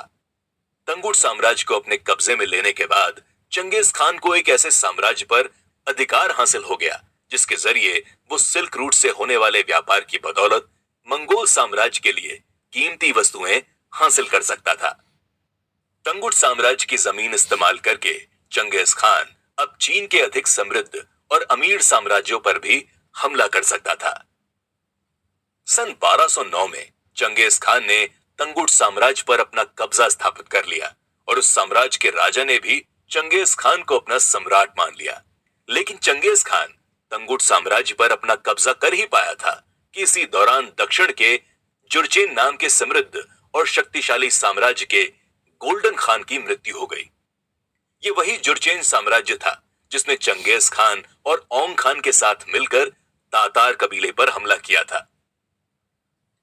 जुरचेन साम्राज्य को मध्य एशिया के मैदानों पर अपने नियंत्रण के लिए जाना जाता था, लेकिन जब बूढ़े गोल्डन खान की मृत्यु होने के बाद उसकी जगह एक युवा गोल्डन खान ने ले ली, तो उससे चंगेज खान की बढ़ती हुई शक्ति और प्रभाव देखा नहीं गया।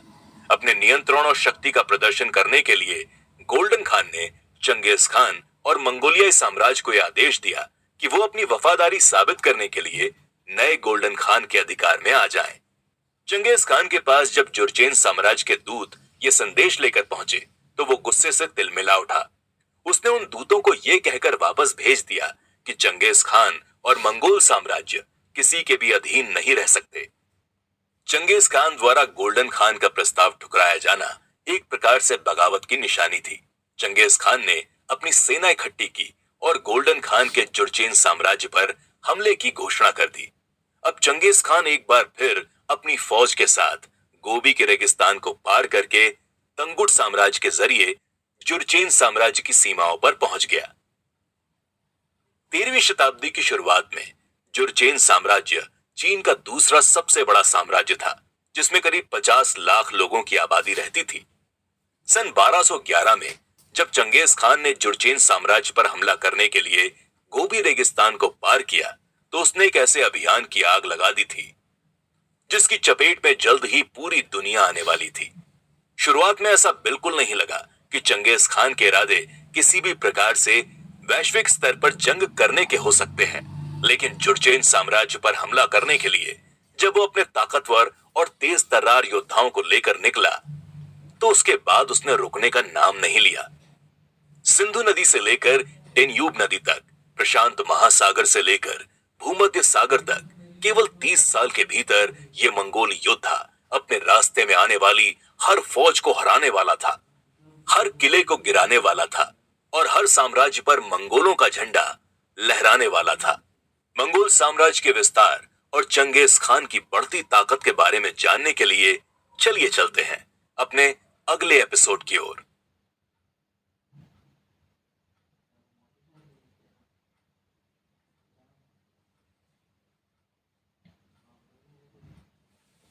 चंगेज खान जिस जुर्चेन साम्राज्य पर हमला करने जा रहा था, उसकी राजधानी का नाम जोंगडोउ था।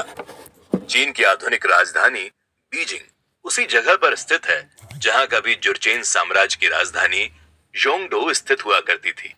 जुर्चेन 13वीं शताब्दी का एक बेहद शक्तिशाली साम्राज्य था और जब उसे यह खबर मिली कि मंगोल उन पर आक्रमण करने आ रहे हैं, तो उन्होंने इस बात को मजाक में लिया। जुर्चेन के सैनिक आपस में कहते थे कि मंगोल हमारे सामने मुट्ठी भर रेत के बराबर हैं, भला हमें उनसे क्यों डरना चाहिए। मगर जल्द ही जुर्चेन की सेना को इसका जवाब मिलने वाला था। चंगेज खान की मंगोल सेना का गठन और एक जगह से दूसरी जगह जाने का उनका तरीका दोनों ही बाकी सेनाओं से अलग था। सबसे पहले तो मंगोल सेना में केवल घुड़सवारों की फौज थी, यानी पूरी सेना एक सैनिक घोड़े की सवारी करती थी। पूरी सेना में घुड़सवारों के होने की वजह से मंगोल सेना एक जगह से दूसरी जगह पर तेजी से जा सकती थी। वहीं अन्य सेनाओं में घुड़सवारों की फौज के साथ साथ पैदल सैनिकों की भी फौज होती थी। जुर्चेन पर हमला करने के लिए चंगेज खान अपने साथ 65,000 घुड़सवारों की फौज लेकर रवाना हुआ था। हालांकि जुर्चेन की सेना के पास भी लगभग इतने ही घुड़सवार मौजूद थे। इसके अलावा जुर्चेन की सेना के पास 85,000 पैदल सैनिकों की भी फौज थी। मंगोल सेना को अन्य फौजों से अलग करने वाली दूसरी चीज थी उनका बेहद कम वस्तुओं और हल्की वस्तुओं के साथ यात्रा करना। मंगोल फौज अपने साथ बड़ी मात्रा में अतिरिक्त घोड़े लेकर यात्रा करती थी और जरूरत पड़ने पर उनकी हत्या करके उन्हें खा जाती थी। इसके अलावा मंगोल सेना अपने खाने पीने के लिए रास्ते में लूटपाट भी करती थी। इस प्रकार मंगोल सेना को अपने साथ राशन के लिए भारी संख्या में सामान लेकर नहीं चलना पड़ता था। मंगोल सेना ने जुर्चेन साम्राज्य के आसपास के इलाकों में लूटपाट करके गांवों और शहरों को बर्बाद करना शुरू कर दिया। मंगोल सेना जुर्चेन के गोल्डन खान की उम्मीदों से ज्यादा तेजी के साथ आगे बढ़ रही थी, जिससे जुर्चेन सेना में खलबली मच गई। सन 1214 में आखिरकार चंगेज खान ने जोंगडोउ में गोल्डन खान के किले को चारों ओर से घेर लिया। जुर्चेन साम्राज्य के बहुत सारे शहर और गांव मंगोल हमले की वजह से बर्बाद हो चुके थे। उधर गोल्डन खान भी अपनी आपसी लड़ाई की वजह से चंगेज खान का सामना करने की स्थिति में नहीं था। गोल्डन खान ने चंगेज खान के सामने हार मानते हुए समझौता करने का प्रस्ताव रखा। समझौते के तहत गोल्डन खान ने चंगेज खान को भारी मात्रा में सोना, चांदी और रेशम तोहफे में दिए। इसके साथ ही उसने 3000 घोड़े और 500 नौजवान युवक और युवतियां भी मंगोल साम्राज्य को तोहफे में दी। अंत में गोल्डन खान ने अपनी शाही राजकुमारियों में से एक का विवाह चंगेज खान के साथ करने का फैसला किया। चंगेज खान ने जुर्चेन साम्राज्य को मंगोल साम्राज्य की अधीनता स्वीकार करने के लिए कहा, तो गोल्डन खान ने उसकी यह शर्त भी मान ली। इसके बाद जुरचेन साम्राज्य भी मंगोल साम्राज्य के अधीन हो गया। मंगोल साम्राज्य के पहले मध्य एशिया के मैदानों की 3 बड़ी ताकतों में नैमन कबीला भी था। चंगेज खान ने सबसे अंत में नैमन कबीले पर ही कब्जा किया था और मध्य एशिया के मैदानी कबीलों को मिलाकर मंगोलियाई साम्राज्य की स्थापना की थी। नैमन कबीले को हराने के दौरान चंगेज खान को यह गलतफहमी हुई कि उसके सैनिकों ने नैमन कबीले के सरदार तायंग खान को मौत के घाट उतार दिया है, जबकि असलियत में ऐसा नहीं था। नैमन कबीले के सरदार तायंग खान ने पश्चिम की ओर जाकर कारा खिताई साम्राज्य में शरण हासिल कर ली थी और आखिरकार वहां के राजा को हटाकर वो खुद गद्दी पर काबिज हो गया। चंगेज खान ये बिल्कुल भी नहीं चाहता था कि उसका कोई पुराना दुश्मन दोबारा से अपना साम्राज्य स्थापित करे और उसके लिए खतरा बने। तायंग खान के अधिकार वाले कारा खिताई साम्राज्य को हराने के लिए चंगेज खान ने एक नौजवान जनरल जामुखा के नेतृत्व में 20,000 सैनिकों की फौज भेजने का फैसला किया। दरअसल चीन में लगातार 10 साल से युद्ध कर रही मंगोल सेना अब थक चुकी थी और चंगेज खान उन पर और अधिक दबाव नहीं बनाना चाहता था। इसीलिए उसने एक नौजवान जनरल के नेतृत्व में एक छोटी सेना को भेजने का फैसला किया। एक छोटी फौज के साथ कारा खिताई साम्राज्य पर कब्जा करने के लिए निकले मंगोल योद्धाओं को अपनी रणनीतियों में बदलाव करना पड़ा। इस दफा सीधी लड़ाई करने के बजाय मंगोलों ने कारा खिताई साम्राज्य के भीतर विद्रोह करवाना शुरू कर दिया। इस विद्रोह की वजह से कारा खिताई साम्राज्य में आपसी लड़ाइयां होने लगी, जिससे तयांग खान की पकड़ अपने राज्य पर कमजोर होती गई। आखिरकार मंगोल सेना ने कमजोर हो चुके कारा खिताई साम्राज्य पर सीधा हमला बोल दिया और सन 1218 में कारा खिताई साम्राज्य को मंगोल साम्राज्य का हिस्सा बना लिया गया। कारा खिताई का सम्राट तायंग खान एक बार फिर से भागने में सफल रहा, लेकिन जल्द ही जामुखा के सैनिकों ने उसे खोज निकाला और उसकी हत्या कर दी। कारा खिताई साम्राज्य को अपने कब्जे में लेने के बाद अब मंगोल साम्राज्य की सीमाएं पश्चिम में बलखाश झील तक पहुंच गई थी, जो मुस्लिम साम्राज्य ख्वारिज्म की सीमा तक मौजूद थी। ख्वारिज्म एक विशाल मुस्लिम साम्राज्य था जो बेहद शक्तिशाली और समृद्ध था। ख्वारिज्म साम्राज्य कैस्पियन सागर से लेकर फारस की खाड़ी तक और दक्षिण में अरब सागर तक फैला हुआ था।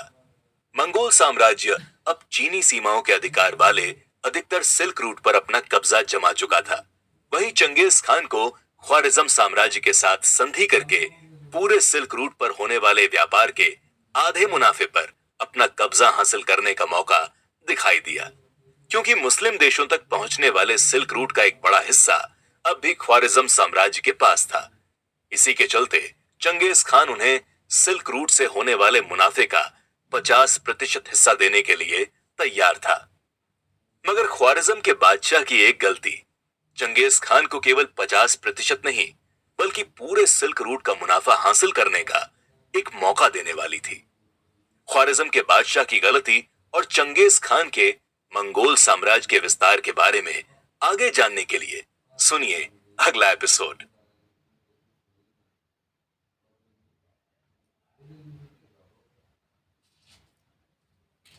13वीं शताब्दी की शुरुआत में ख्वारिज्म के सुल्तान शाह अलाउद्दीन मोहम्मद थे। चंगेज खान ने ख्वारिज्म साम्राज्य के साथ संधि कायम करने के लिए 500 लोगों का एक कारवां भेजा। इस कारवे का नेतृत्व करने के लिए चंगेज खान ने एक हिंदुस्तानी आदमी को भेजा था, जिसके जरिए वो ख्वारिज्म के सुल्तान को अपना दोस्ती का संदेश भेजना चाहता था। चंगेज खान ख्वारिज्म साम्राज्य के साथ व्यापारिक दोस्ती कायम करना चाहता था। उसका मानना था कि दोनों साम्राज्य दोस्ती करके सिल्क रूट में होने वाले मुनाफे को आधा आधा बांट सकते हैं। चंगेज खान ने अपने कारवां के साथ सोने, चांदी, रेशम और विभिन्न प्रकार के कपड़े ख्वारिज्म साम्राज्य के लिए भेजे थे, लेकिन इससे पहले कि चंगेज खान का कारवां ख्वारिज्म के सुल्तान के पास पहुंच पाता, असम राज्य के बाहरी राज्य ओतरार के गवर्नर इनालचुक ने मंगोलियाई कारवां को रोक लिया। गवर्नर का आरोप था कि इस कारवे के जरिए मंगोल जासूसी करना चाहते हैं और ये सुल्तान के खिलाफ एक साजिश है। उस गवर्नर ने मंगोल कारवां का सभी सामान लूट लिया और बहुत सारे सदस्यों की हत्या कर दी। चंगेज खान को जब इस घटना की खबर हुई तो उसने दोबारा कुछ दूत सुल्तान के दरबार में भेजे, चंगेज खान ने सुल्तान से गुजारिश की कि वो इस घटना के दोषियों को सजा दें और लूट का माल वापस कर दें, मगर सुल्तान ने चंगेज खान के दूतों की भी भारे दरबार में बेइज्जती कर दी। इसके साथ ही सुल्तान ने कुछ दूतों की हत्या करवा दी और कुछ के कान काटकर उन्हें वापस चंगेज खान के पास भेज दिया। अपने अपमान के बारे में सुनकर चंगेज खान गुस्से से तिलमिला उठा। चंगेज खान ने अपने इस अपमान का बदला लेने के लिए ख्वारिज्म को तबाह करने का संकल्प ले लिया। हालांकि चंगेज खान की अब उम्र हो चुकी थी, लेकिन इसके बावजूद वो ख्वारिज्म के सुल्तान के अपमान से इतना ज्यादा गुस्से में था कि उसने ख्वारिज्म के खिलाफ मंगोल अभियान का नेतृत्व करने का फैसला किया। चंगेज खान ख्वारिज्म पर हमले के लिए सन 1219 में पश्चिम की ओर रवाना हुआ। ख्वारिज्म पर हमले के लिए चंगेज खान अब तक की सबसे बड़ी मंगोल फौज लेकर निकला, जिसमें लगभग 1 लाख घुड़सवार शामिल थे। ख्वारिज्म की सीमा पर पहुंचने के बाद चंगेज खान ने अपनी सेना को 3 हिस्सों में बांट दिया। चंगेज खान का ख्वारिज्म साम्राज्य पर हमला दुनिया के इतिहास के सबसे खूनी और बर्बर हमलों में एक माना जाता है। अपने अपमान का बदला लेने के लिए चंगेज खान ने पूरे ख्वारिज्म साम्राज्य में आतंक फैला दिया और पूरे साम्राज्य को लाशों के ढेर में तब्दील कर दिया। इसके पहले कि सन 1219 खत्म हो पाता, चंगेज खान की फौज ने ख्वारिज्म साम्राज्य के हर मुख्य शहर पर कब्जा कर लिया था। ख्वारिज्म का सुल्तान अपनी जान बचाने के लिए कैस्पियन सागर के एक वीरान द्वीप पर छिपने की कोशिश कर रहा था। ख्वारिज्म साम्राज्य ने मंगोल आक्रमण के दौरान जो बर्बादी देखी, वो बर्बादी केवल एक साम्राज्य की नहीं थी, बल्कि चंगेज खान की फौज ने एक पूरी सभ्यता नष्ट कर दी थी। 13वीं शताब्दी के दौरान अरबी, तुर्की और पर्शियाई साम्राज्य दुनिया के सबसे समृद्ध और आधुनिक देश थे। एस्ट्रोनॉमी और गणित से लेकर एग्रोनॉमी और भाषा विज्ञान जैसे हर क्षेत्र में यहाँ के मुस्लिम विद्वान बाकी देशों से बहुत आगे थे। इन देशों की साक्षरता बाकी की दुनिया के मुकाबले काफी ज्यादा मानी जाती थी।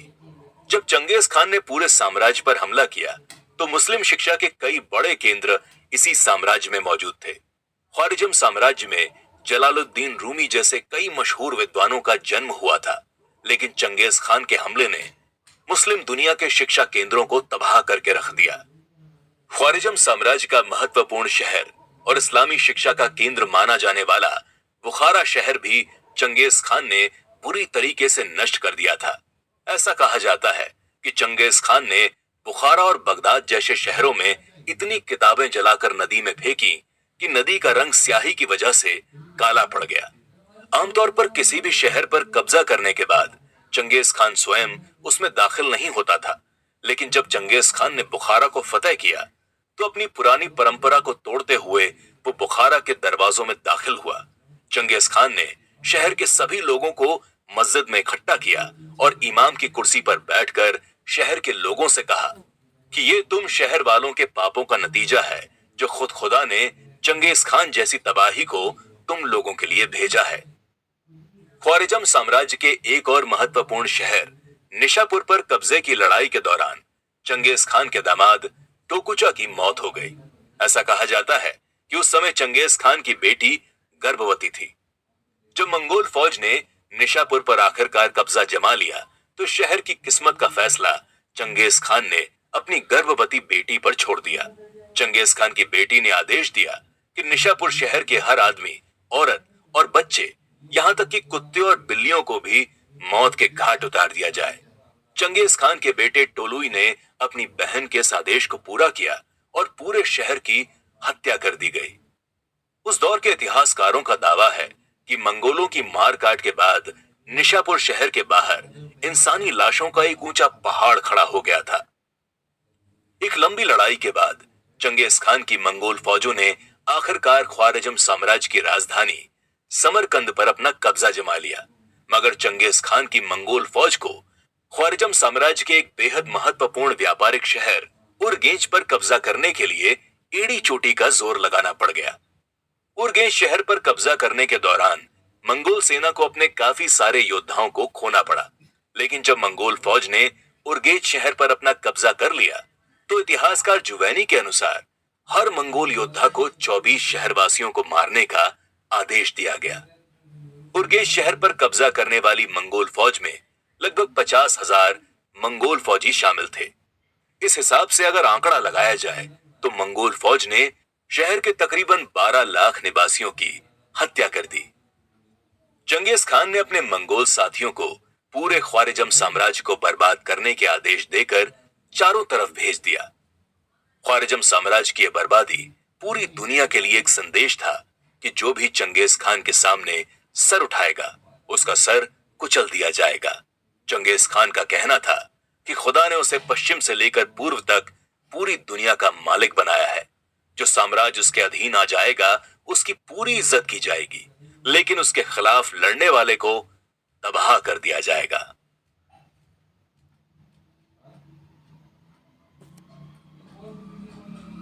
ख्वारिजम साम्राज्य को अपने कब्जे में लेने के बाद चंगेज खान ने अपनी फौज को दो हिस्सों में बांट दिया।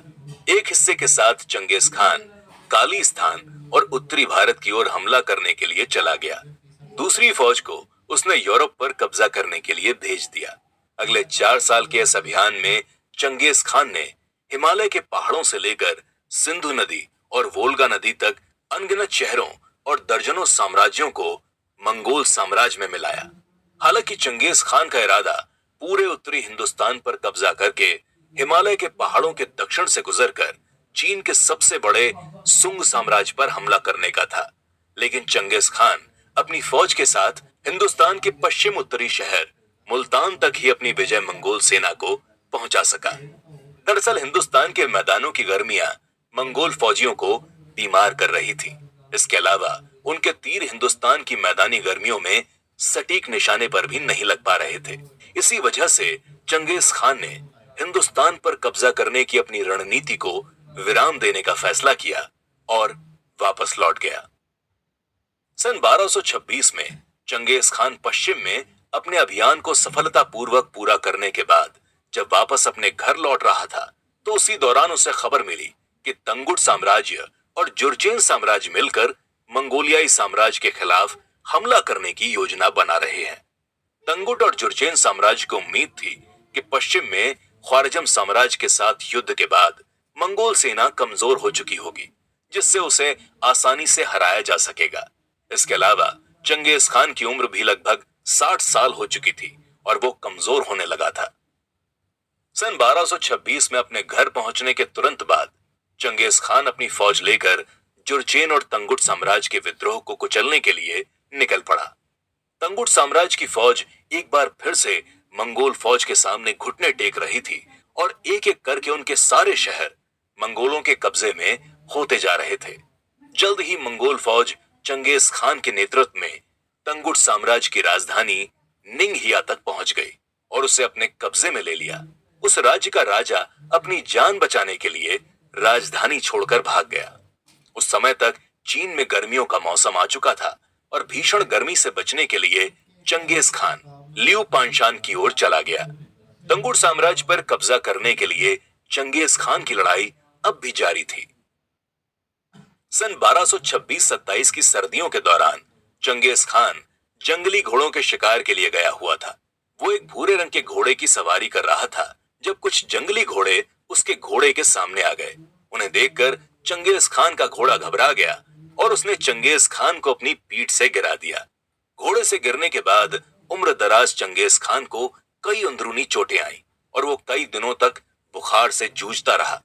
चंगेज खान की पत्नी येसुई और उसके बेटों ने उसे घर लौट जाने की सलाह दी, लेकिन चंगेज खान ने तंगुट साम्राज्य को फतह करने के अभियान को अपनी प्राथमिकता बना लिया था। उसने घर लौटने से इनकार कर दिया और तंगुट साम्राज्य के खिलाफ अभियान को आगे बढ़ाना जारी रखा। घोड़े से गिरने के बाद चंगेज खान की तबीयत ऐसी खराब हुई कि वो फिर कभी दोबारा ठीक नहीं हो पाई। चंगेज खान तंगुट साम्राज्य के राजा के खिलाफ अभियान चला रहा था जिसका नाम बुरखान था। इस नाम का शाब्दिक अर्थ भगवान होता है। चंगेज खान तंगुट के राजा के नाम को इतना ज्यादा पवित्र मानता था कि जब आखिरकार तंगुट के राजा को उसने अपने कब्जे में ले लिया तो उसकी हत्या करने से पहले उसने तंगुट के राजा का नाम बदलने का आदेश दिया। तंगुट के राजा की हत्या के बाद भी कुछ ऐसे शहर थे जो चंगेज खान के कब्जे में नहीं थे। इससे पहले कि चंगेज खान तंगुट साम्राज्य पर अंतिम जीत हासिल कर पाता, अगस्त के महीने की 25 तारीख को उसकी मौत हो गई। चंगेज खान की मौत के बाद उसकी पत्नी ने उसके शव को उसी तरीके से तैयार किया जिस तरीके से अब वो असल जिंदगी में रहा करता था। चंगेज खान के शरीर को सफेद कपड़े और टोपी पहनाकर एक सफेद कंबल में लपेट दिया गया जिसमें चंदन की लकड़ी भरी हुई थी। इस कंबल को 3 सोने की पट्टियों से बांध दिया गया। 3 दिन बाद चंगेज खान के मृत शरीर को मंगोलिया की ओर बेहद सादगी के साथ ले जाया गया। अपनी मौत के कई साल पहले चंगेज खान ने यह इच्छा जाहिर की थी कि जब उसकी मौत हो जाए तो उसे किसी ऐसी जगह पर दफना दिया जाए जहां उसे कोई ढूंढ न सके। चंगेज खान की इसी इच्छा का ख्याल रखते हुए उसके शरीर को बिना किसी निशान के दफना दिया गया। मंगोलिया में आज भी चंगेज खान की याद में एक मेमोरियल बनाया गया है, लेकिन यह मेमोरियल उस जगह पर नहीं है जहां पर चंगेज खान का शरीर दफनाया गया था। माना जाता है कि चंगेज खान के शरीर को ओनोन नदी के आसपास कहीं दफनाया गया था जहां उसका जन्म हुआ था। चंगेज खान ने उस दौर में दुनिया का सबसे बड़ा साम्राज्य कैसे खड़ा कर दिया, ये बात वाकई में गौर करने वाली है। वहीं अलग अलग इतिहासकारों और विद्वानों के इस बारे में अलग अलग विचार हैं, मगर एक बात तो तय है कि चंगेज खान अपने दौर का बेहद बुद्धिमान और पक्की सोच रखने वाला इंसान था। भले ही चंगेज खान ने अपने साम्राज्य को हद से ज्यादा खून खराबे, आतंक और इंसान की ढेरों लाशों पर खड़ा किया था, लेकिन इस सब के पीछे उसकी कुछ ऐसी नीतियां थीं जो वाकई में बेहद नायाब थीं। अपनी सेना की विधवाओं और लावारिस बच्चों को लूट के सामान में हिस्सा देना, अपनी सेना में अधिकारियों को उनकी क्षमता के हिसाब से बिना किसी भेदभाव के नियुक्त करना। चंगेज खान के दौर में अच्छे घराने और ऊंचे खानदान के लोगों को ही सेना में उच्च पद दिए जाते थे, लेकिन चंगेज खान ने इस नीति को बदलते हुए लोगों को उनकी काबिलियत के हिसाब से अधिकार सौंपना शुरू किया। इस तरीके से चंगेज खान ने अपने पूरे कबीले और साम्राज्य में लोगों के बीच के भेदभाव को खत्म करने में एक अहम भूमिका निभाई। दूसरी ओर युद्ध के मैदान में चंगेज खान ने पारंपरिक तकनीक के साथ साथ अपनी आधुनिक सोच को मिलाकर एक ऐसा खतरनाक गठबंधन तैयार किया जिसके आगे दुनिया की कोई भी शक्ति नहीं टिक सकी। ये चंगेज खान की काबिलियत और तेज दिमाग का ही नतीजा था कि जिन कबीलाई लोगों को दुनिया असभ्य और पिछड़ा हुआ मानती थी, उन्होंने दुनिया की बड़ी से बड़ी ताकतों को हराया और उन पर राज किया। कबीले से निकाले गए एक भगोड़े और फिर अपराधी घोषित किए गए चंगेज खान की कहानी हमें यह सिखाती है कि कठिन से कठिन हालातों को भी बदला जा सकता है, असंभव से दिखने वाले लक्ष्य को भी हासिल किया जा सकता है। और अगर आपके अंदर इच्छा शक्ति और अपने सम्मान के लिए लड़ने की काबिलियत है, तो आप हर परिस्थिति पर जीत हासिल कर सकते हैं।